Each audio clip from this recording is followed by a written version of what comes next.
Hi guys, welcome back. So in this lesson I wanted to show you a really cool method for constructing major and minor triads. It's really simple and you will instantly be able to build any major or minor chord anywhere on the piano. So the first thing we want to do for this method is to count notes in semitones. So if we were to start here, this would be 1, 2, 3, 4, 5, and so on. If we keep this idea in the back of our minds, what we can then do is play a chord, say C major for example, and we can count the notes in between each note that we're playing. So we have our first note, and then we have 1, 2, 3, and then the next note. And then we have another gap of 1, 2, and then the next note. So this major chord has a gap of 3, and then a gap of 2. So you could almost think of this chord as a 3-2 chord. And this actually applies to all major triads. So if we wanted to build a G major triad, we would play the note G, skip 3 notes, 1, 2, 3, and then skip 2 notes. And that gives us a G major triad. So if we wanted to play a minor chord, instead of building a 3-2 chord, all we need to do is reverse this and build a 2-3 chord.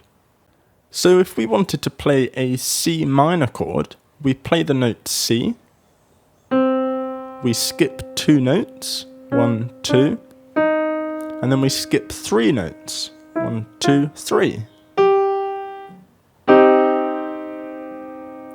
And again, if we wanted to build an E minor chord, we play the note E, we skip 2, and then we skip 3.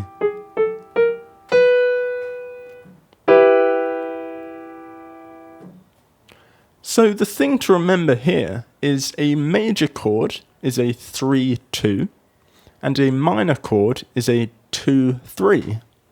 So an easy way to remember this is that the first skip of the major chord is big, 3, and the first skip of the minor chord, 2, is small.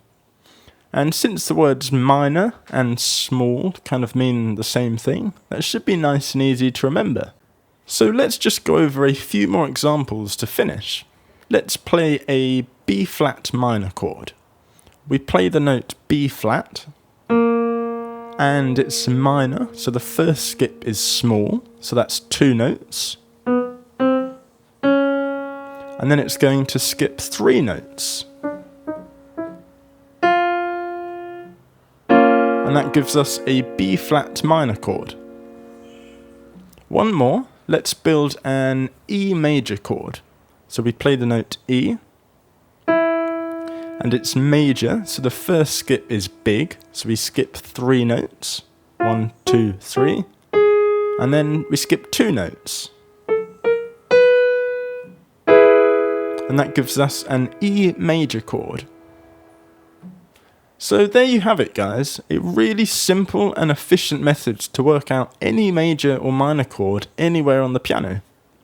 If you found this useful, then make sure to give it a thumbs up, subscribe if you haven't already, and hit that little red bell so you don't miss any new content.